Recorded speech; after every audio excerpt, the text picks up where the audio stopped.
the latest on Jihadi John. We're learning new details about the British-educated executioner this morning as the international manhunt intensifies. ABC's Brian Ross is in London for us this morning and has the latest. Good morning, Brian. Well, good morning, Robin. While the family of the man now identified as Jihadi John in this West London row house tries to understand how their college-educated son became a brutal killer, the families of the Americans he's accused of killing this morning say justice may finally be done.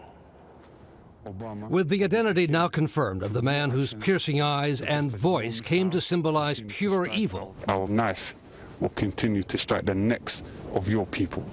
U.S. authorities say Mohammed Emwazi's day of reckoning is that much nearer. I would advise this guy right now to not buy any green bananas. I think he's going to find justice is going to find him.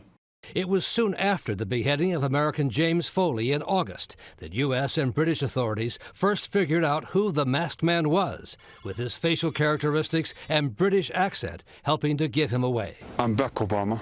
Now the parents of James Foley say it's time for him to answer for what he did. It's about, this whole culture of hate and brutality and all that ISIS is. I mean, if it hadn't been this young man, it would have been another one. This young man is one of the very saddest.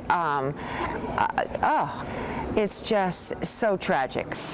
Emwazi's name was kept secret in hopes that he would communicate with his family here in West London, where he grew up, and reveal his location. The name is just a very small piece of the overall identity.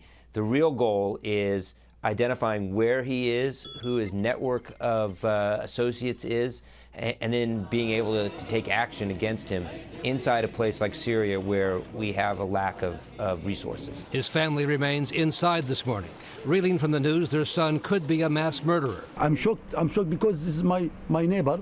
I know dad, I know mom, I know also the brother, sister.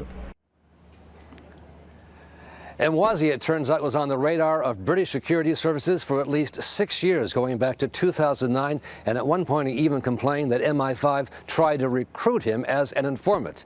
This morning, however, he is one of the most wanted men in the world with a target on his back.